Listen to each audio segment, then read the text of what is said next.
Hôm đó dưới vực thẳm, ta bị trúng độc, mới bất đắc dĩ làm ông ấy vị công tử ấy. Chỉ một đêm thôi, chắc sẽ không có thai đúng không? Hắn cũng sẽ không tìm được ta đúng không? Công tử đừng sợ. Ta không phải người xấu, sẽ không làm hại ngươi. Chỉ là ta hơi nóng.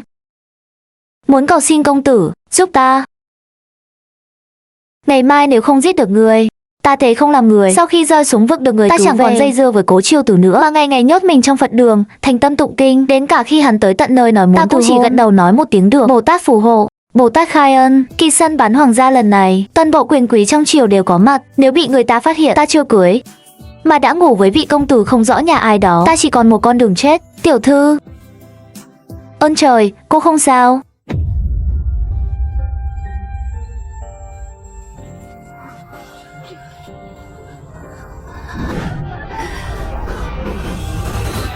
Chiêu Tử, Thanh Ninh lớn lên nghiêng nước nghiêng thành, lại một lòng một dạ với ngươi. Sao ngươi lại vô tình vậy? Bao lần định từ hôn với nàng ta? Nhìn xem đã ép Thanh Ninh đến mức nào để giữ được ngươi, mà đến cả chiêu giả xây câu dẫn cũng phải dùng. Chiêu Tử, nếu ngươi thực sự không muốn thì cưới mỹ nhân này, ta xin nhận. Đúng vậy. Ta cũng muốn, ta để ý Thanh Ninh lâu rồi. Chiêu Tử à, mỹ nhân này ngươi không cần, bọn ta đang chờ cơ hội tán tỉnh, hôn lộc đây. Tùy các ngươi, muốn làm gì thì làm. Nếu có bản lĩnh khiến nàng ta đừng đến làm phiền ta nữa thì càng tốt. Bao nhiêu năm nay, bị hôn ước trên bụng mẹ trói buộc, bị con nhỏ vương víu này quấn lấy, ta đã chán lấy từ lâu rồi. Chiêu Tử, người yên tâm, bọn ta nhất định sẽ dốc toàn lực để Thanh Ninh vừa lòng. Thanh Ninh, cái vực cao chọc trời thế kia, rừng cây rậm rạp thế này, hộ vệ đi tìm cũng lạc đường mất mấy người rồi, suýt dọa chết nô tỳ rồi. Tiểu thư, tối qua người ở đâu vậy? Không sao. Chẳng phải ta không vấn đề gì rồi ư? Cảm ơn chư vị đã xuống vực tìm ta. Đại ân đại đức khắc cốt ghi tâm. Chỉ là tối qua ta bị kinh hãi, thực sự còn chỉ bằng chúng ta giải tán thôi. Chư vị hãy tiếp tục lên trên uống rượu thơ. Ta xin phép về phủ trước, cáo từ. Ta đưa nàng về nhé. Tối qua là ta không bảo vệ tốt cho nàng. Không cần phiền đến Cố công tử, ta tự về được. Cố công tử. Tối qua ta không biết lượng sức, ép Cố công tử đưa ta về. Thanh Ninh không hiểu chuyện, hôm nay xe ngựa và nha hoàn đều có mặt, ta tự về phủ được. Thực sự không cần làm phiền Cố công tử tiễn ta đâu. Nếu nàng thực sự tỉnh ngộ hoàn toàn, không còn quấn quýt đến mức điên dại, thì thay vì giả vờ như thế này, ta lại mong khi ta đến cửa từ hôn, nàng có thể đừng khóc, được. Tiểu thư, nô tỳ không phải nằm mơ chứ á? Rốt cuộc người cũng chịu nghĩ tới bản thân rồi sao? Vào thành rồi, người lẻn xuống xe, tìm một người qua đường đưa chút bạc, nhờ hắn mua giúp ta một thang thuốc. Thuốc à? Thuốc tránh thai. Bồ Tát phù hộ, Bồ Tát khai ân, đã gần nửa tháng rồi. Thân thể không thấy gì khác lạ, chắc là không sao đúng không? Vị công tử ấy chắc sẽ chọn cách im lặng chịu thiệt, sẽ không đến tìm ta nữa đúng không? Thưa tiểu thư, sinh thần Cố công tử gửi thiệp mời cho người đây ạ. Tưởng rằng sau hôm đó Cố công tử sẽ sốt sáng lên cử hủy hôn, ai ngờ hôn sự chẳng hủy. Thiệp mời sinh thần lại đầu tiên người chủ động đưa cho người á. Thế này xem ra, có lẽ trong lòng Cố công tử chưa chắc hoàn toàn không có tiểu thư đâu. Rõ ràng là bị cha mẹ họ Cố ngăn cản, không thể đến hủy hôn, muốn lừa ta đến dự tiệc để giữa đám đông hủy hôn ấy mà. Lời này, người tự nói ra tin được sao? Thì thiệp mời này, nô tỳ vẫn phải đưa cho người. Nếu tiểu thư còn vương vấn Cố công tử, lần này biết đâu thực sự là cơ hội tốt để hòa giải. Nô tỳ chẳng muốn sau này người hối hận vì đã không đến tìm hắn. Không có sau này, ta và Cố Chiêu Tử sẽ không có sau này. Tình yêu gì đó không còn quan trọng nữa. Lần trốn, sống sót mới là việc quan trọng nhất của bổn tiểu thư lúc này. Ngươi nhớ kỹ, đừng nói là Cố Chiêu Tử, dù có là thiên đế đến hỏi cưới tiểu thư của ngươi, ta cũng quyết chẳng bước ra khỏi phận đường này đâu.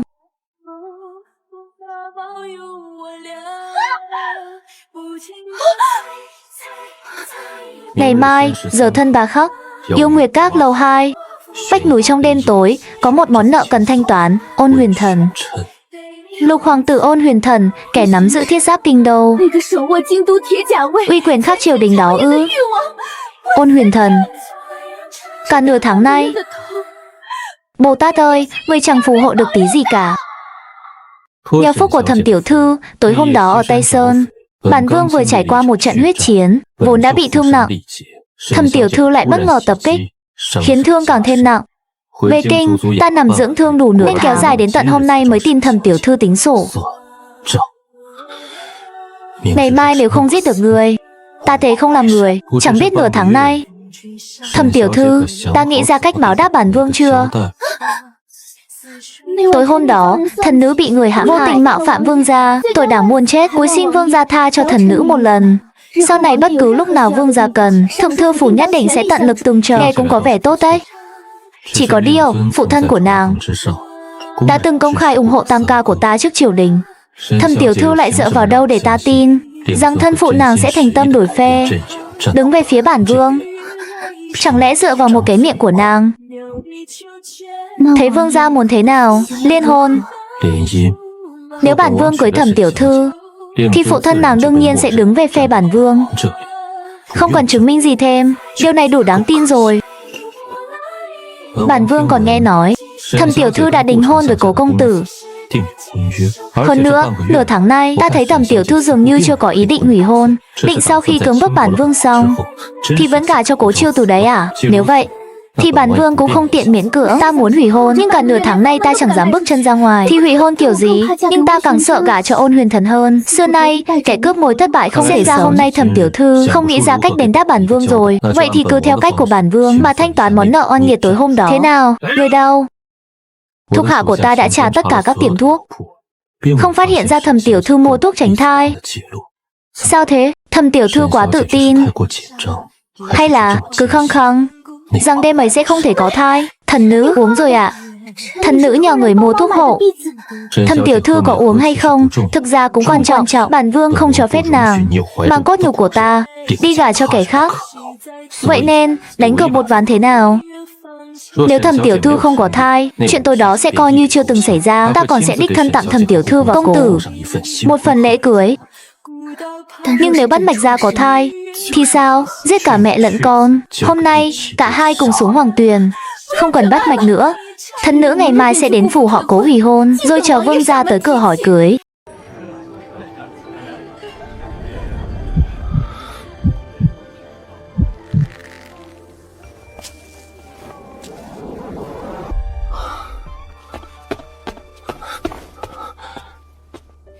Ta còn cho rằng nghĩ tới chắc ngươi cũng chẳng thiếu. Năm nay ta không tặng ngươi mấy thứ phàm tục bằng vàng ngọc nữa. Trong hộp này là hôn thư khế ước của chúng ta, còn có bát tự canh thiếp của ngươi. Sau buổi tiệc hôm nay, chúng ta có thể bàn chuyện hủy hôn. Sao thế? Hôm nay không thích hợp, để hôm khác. Có gì không thích hợp chứ? Tối nay, khi tiệc tàn, ta cùng ngươi lên gặp Cố bá phụ, nói rõ mọi chuyện. Lúc đó, bỏ qua những chi tiết xin thiếp của ta trả lại cho ta chẳng phải xong rồi sao? Ta bảo không thích hợp là không thích hợp, nhưng ta đang vội. Trước đây chẳng phải ngươi đang mong hủy hôn sao? Sao đến lúc rồi lại lằng nhằng thế? Dù sao hôm nay cũng không được, để sau hãy nói. Làm gì còn sau này nữa? Cố công tử và Thẩm tiểu thư, đây là đang cãi nhau à?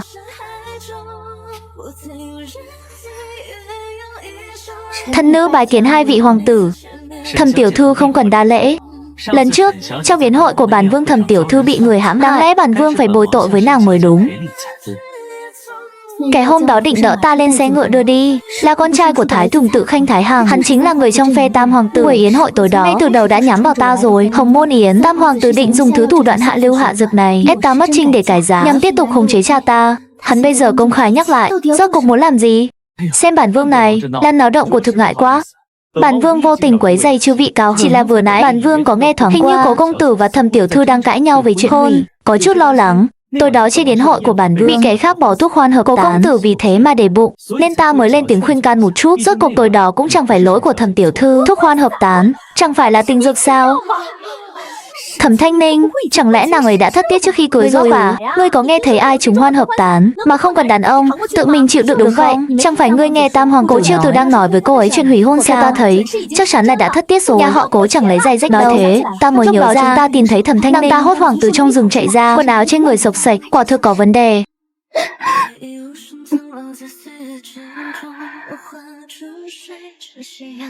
Đúng như người nghĩ đấy. Chúc mừng ngươi nhé, Cố chiêu từ. Cuối cùng cũng toại nguyện rồi. Ta sẽ không bám lấy ngươi nữa. Chỉ tiếc là đáng lẽ ta đã định hủy hôn cho đỡ mất thể diện. Sự đã thế này rồi, chi bằng bây giờ cứ làm lễ hủy hôn, Luôn trước mặt mọi người đi. Cứ bảo ta thất tiết trước cưới là được. Tam hoàng tử nghe lầm rồi. Hạ thần chưa hề muốn. Với Thẩm tiểu thư 18 tháng 9 thế nào? Có hơi đột ngột quá chăng? Không đột ngột. Xin vương gia cứ quyết định. Được. Nói xong với Cố công tử thì qua đây nhé. Chả ta đã để nguội cho nàng rồi. Lục đệ, đây là ý gì? Đêm đó dưới vực thẳm, kẻ đã giải độc cho Thẩm tiểu thư chính là bản vương.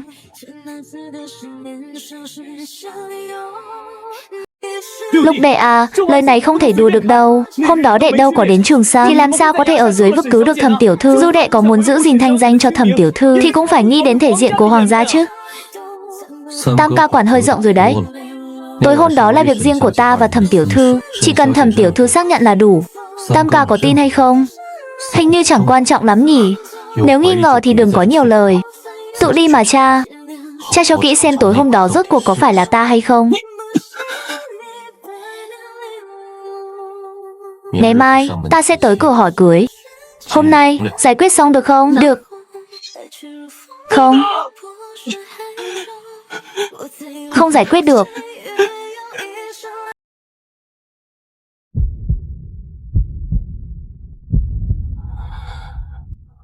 Lúc đó ta tưởng nàng chỉ uống hơi nhiều. Ta biết. Ta không ngờ có kẻ dám ở yến hội hoàng gia mà dùng thủ đoạn hạ lưu như thế. Huynh chỉ là không thích ta. Chỉ có vậy thôi. Vậy nên, Cố Chiêu Từ, việc đó thực sự không trách huynh được. Ta biết nàng đang giận, trách ta, nên mới không để ta đưa về. Còn nói muốn hủy hôn, lúc đó ta thực sự không tin. Ta thậm chí còn tin rằng vài hôm nữa nàng sẽ lại như xưa, bám lấy ta, đuổi cũng chẳng đi. Thế nhưng nàng chẳng bao giờ đến nữa. Lại phát hiện mình bắt đầu thẫn thờ, bắt đầu vô cớ nhớ nàng. Ta chẳng biết đó là do thói quen hay là ta thực sự thích nàng. Nàng đừng gả, đừng hủy hôn, hãy đợi ta, được không? Ta sắp sửa nhìn rõ rồi, cảm xúc khó chịu ấy rốt cuộc là gì. Nếu huynh yêu ta sẽ vui mừng chờ huynh đến thực hiện hôn ước, đến cưới ta. Nếu không phải yêu thì sao? Huynh với ta vẫn chỉ là tình cảm huynh muội. Cảm giác khó chịu ấy chỉ là do thói quen, thì ta phải làm sao? Hôm nay mọi người đều biết ta thất tiết trước khi cưới. Bảo ta đợi huynh, thế Ôn Huyền Thần có thể đợi ta không? Rồi đến lúc đó huynh chợt nghĩ lại, bảo rằng huynh đã nghĩ kỹ rồi. Huynh vẫn chỉ coi ta là muội muội, sẽ không cưới ta. Đến lúc đó, biết ta phải xoay sở thế nào. Ta muốn cưới nàng. Dù chỉ coi nàng là muội muội, ta cũng sẽ cưới. Nàng đừng gả cho Ôn Huyền Thần, ta không ngại việc nàng. Cố Chiêu Từ, huynh biết không, chạy theo sau huynh suốt 7 năm, yêu mà chẳng được, đau khổ, thất vọng cũng là con đường tự ta chọn. Không thích ta, không phải lỗi của huynh, ta buông tay rồi. Huynh mới bắt đầu nghĩ xem có yêu ta hay không. Đó mới là sự sỉ nhục lớn nhất cho 7 năm hy sinh của ta. Vậy nên, Cố Chiêu Từ, đừng do dự, hãy cứ tin tưởng suốt đời rằng huynh chỉ coi ta là muội muội, tin rằng huynh ghét ta. Cả đời này đừng có hối hận. Nhưng ta không làm được. Nếu sau này ta thực sự hối hận thì sao?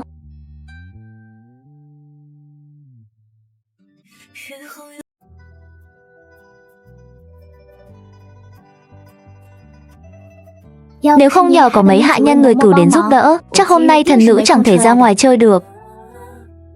Nàng định cảm tạ ta thế nào? Thần nữ đi xin cho vương gia một chiếc đèn hoa được không ạ? Vừa nãy nàng đã xin một chiếc rồi. Chủ tiệm bảo mỗi người chỉ được xin một chiếc thôi, không cho xin thêm. Không sao, thần nữ miệng lưỡi rất ngọt, chắc chắn sẽ xin được một chiếc về cho vương gia.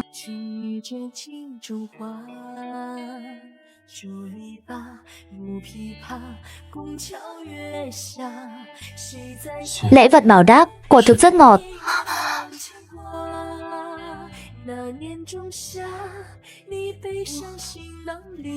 Vương gia, Hêm, đi thôi.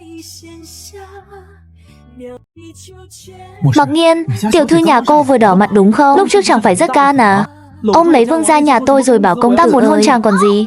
Cứ như vương gia nhà cậu, hồi đó giết cả mẹ lẫn con. Giết tiểu thư nhà ta ấy nhỉ? Bây giờ chẳng phải vẫn suýt xoa nắm tay. Tiểu thư nhà ta đấy cái thôi. Cái gì gọi là suýt xoa? Hai người họ ra thì còn chạm nhau rồi ấy. Tiểu thư nhà cô mạnh bạo lắm cơ. Sau đó trái lại còn bắt đầu làm sau khi hỏi cưới, cả nửa tháng rồi mới nắm được tay. Nhìn rõ đi nhé. Vương gia nhà cậu hôn tiểu thư nhà tôi đấy. Nhà tôi hôn đó trúng độc thôi. Vương gia nhà cậu tối nay vừa hôn vừa nắm tay.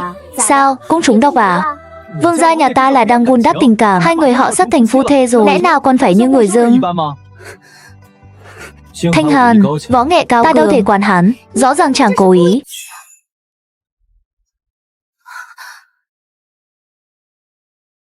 Lục đệ muội cùng đến xem hội hoa đăng kìa. À không, là Lục đệ muội tương lai. Dù sao hôn sự cũng chưa thành mà, ngươi nói có đúng không, Cố công tử?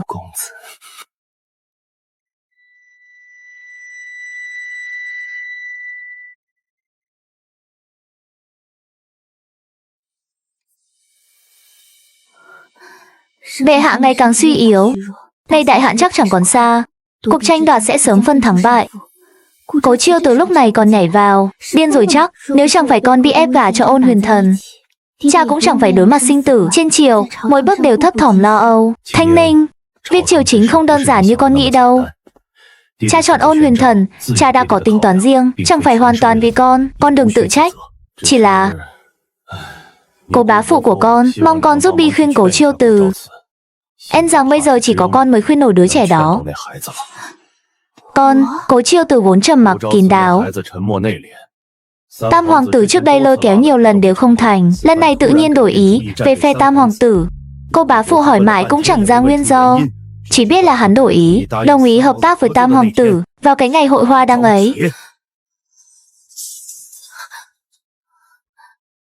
Hội hoa đăng.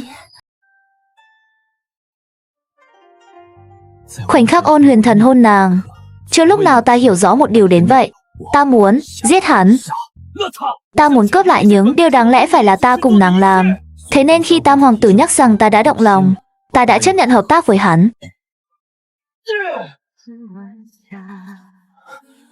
Chỉ cần Tam hoàng tử giành được ngôi báu, lên ngôi hoàng đế, thì Ôn Huyền Thần chắc chắn phải chết.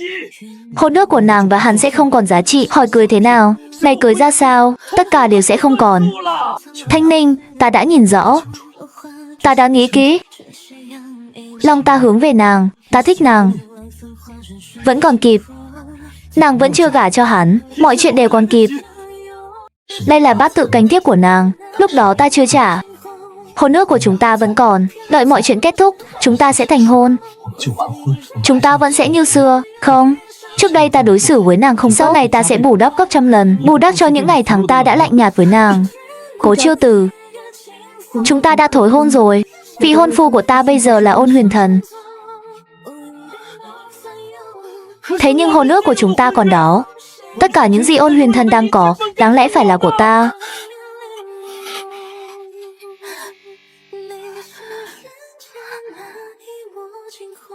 Cố Chiêu từ, tất cả những gì Ôn Huyền Thần đang có đều là thứ trước đây ta nâng niu, cầu xin huynh liếc mắt, đều là thứ bị huynh đạp xuống bùn, chỉ muốn tránh xa.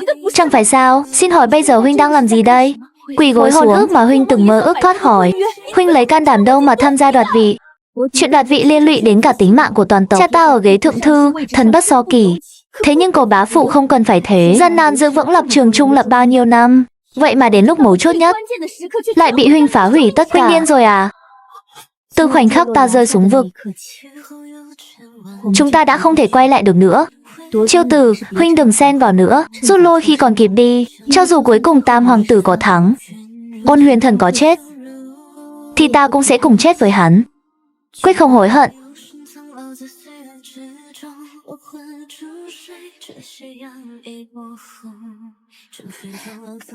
Vương gia sao lại ở đây? Cố thừa tướng bảo ta vào. Dù sao vị hôn thê của ta cũng đang ở đây mà. Ta đến vì Cố Chiêu từ đã về phe Tam hoàng tử. Ta biết, ngày hội hoa đăng, nhìn ánh mắt hắn là đoán được.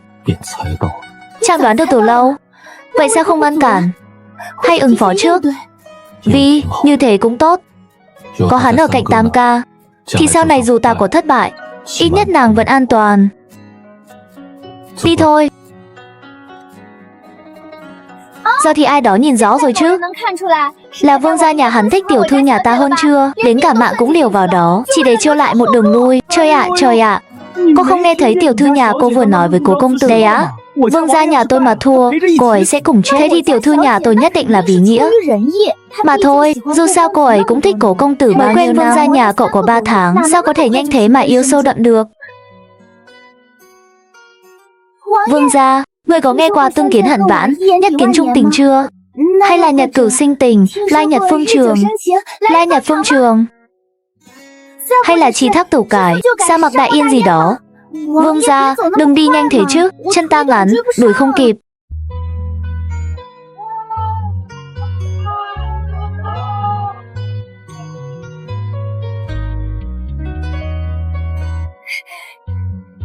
Tiểu thư, Cố công tử gửi quà tân hôn đến ạ. Đây cả hai cái sân luôn ạ. Nô tỳ thấy số lượng lễ vật có vẻ không ổn lắm. Hình như... Mặc Nhiên, ngươi nhìn ta làm gì? Ta chỉ là phu quân mà nàng gả vì cảm kích, vì nể tình. Đâu sánh bằng Cố công tử, thanh mai trúc mã 10 mấy năm với nàng. Thánh chỉ đến. Mọi người nghe chỉ. Lục hoàng tử Ôn Huyền Thần, phẩm hạnh hiền đức, tấm lòng nhân hậu, nay đặc cách lập làm thái tử. Đợi chấm băng hà, có thể trực tiếp kế vị đại thống. Bệ hạ nhân ngày vui đại hôn mà làm thái tử thẳng tay. Chiếu thư, tam hoàng tử chẳng còn cơ hội giãy giụa cuối cùng nào nữa. Cuộc tranh đoạt đích lại kết thúc ngay trong lễ cưới. Áp đảo như vậy. Phu nhân, phu quân đã về. Phu nhân, trùng hợp thật đấy. Tổng số quà cưới Cố công tử gửi đến lại trùng khớp với số lễ vật lúc bản vương hỏi cưới nàng. Y hệt như nhau. Hắn mượn danh hôn lễ để hỏi cưới nàng đấy. Như thế, có thể coi như hắn cũng đã cưới được nàng. Quả là không hổ danh thanh mai trúc mã bao nhiêu năm, tình nghĩa thâm sâu. Nếu vương gia không thích, thân thiết sai người trả lại hết có được không à? Phu nhân tự quyết định đi. Nàng quen biết Cố công tử bao nhiêu năm, bản vương mới quen có mấy tháng. Sao dám quyết định thay nàng được? Trả ngay. Thần thiếp ngày mai sẽ bảo Mặc Nhiên trả lại hết, một mảnh cũng không giữ lại.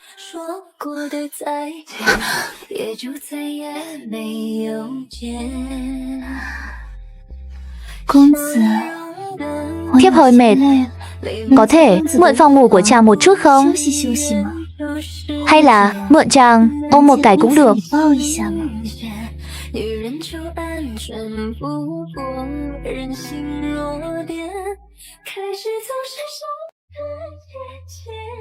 Trời à, nghe kìa, lần này là tiểu thư nhà cô chủ động đấy nhé.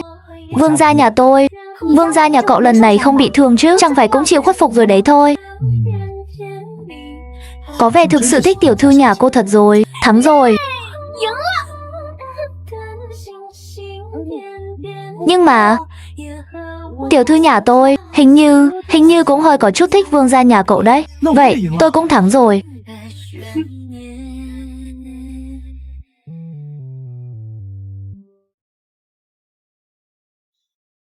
7 năm trường mộng, một sớm tỉnh say của ta.